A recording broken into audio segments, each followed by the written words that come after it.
সিরাজগঞ্জের শাহজাদপুরে রবীন্দ্র কাছারি বাড়িতে এক দর্শনার্থীর সঙ্গে নিরাপত্তা কর্মীদের বাক বিতণ্ডার জেরে হামলা চালিয়ে অডিটোরিয়ামের জানালা দরজা ভাঙচুরের ঘটনা ঘটেছে।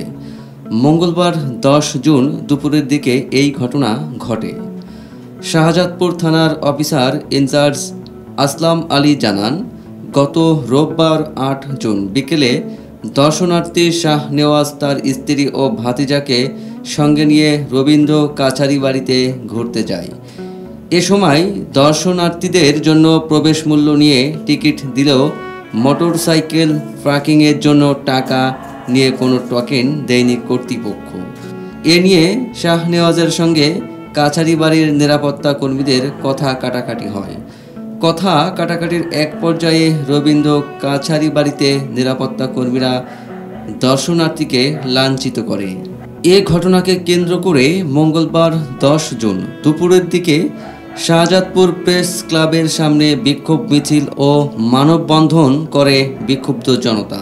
পরে বিক্ষোভ মিছিলটি শাহজাদপুরের গুরুত্বপূর্ণ সড়ক প্রদক্ষিণ শেষে রবীন্দ্র কাছারি বাড়িতে ঢুকে পড়ে।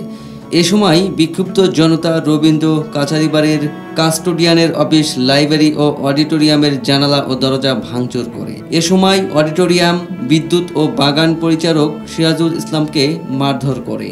খবর পেয়ে পুলিশ ঘটনাস্থলে পৌঁছে পরিস্থিতি নিয়ন্ত্রণে আনে। ঘটনাস্থল পরিদর্শন করেছেন সহকারী কমিশনার মোহাম্মদ মুশফিকুর রহমান। হামলা ও ভাঙচুরের সঙ্গে কারা জড়িত এ বিষয়ে তদন্ত চলছে বলেও জানান তিনি।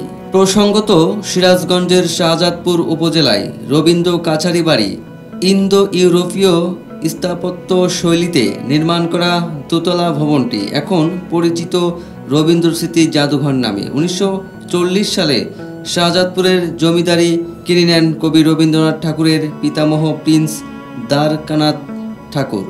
জমিদারের সঙ্গে তাদের মালিকানায় আসে কাছারি বাড়িটিও। শাহজাদপুর জমিদারি দেখাশোনার কাজে মাঝে মধ্যে এই বাড়িতে আসতেন রবীন্দ্রনাথ। 1969 সালে প্রত্নতত্ত্ব অধিদপ্তর বাড়িটিকে সংরক্ষিত পুরাকীর্তি হিসেবে ঘোষণা করে।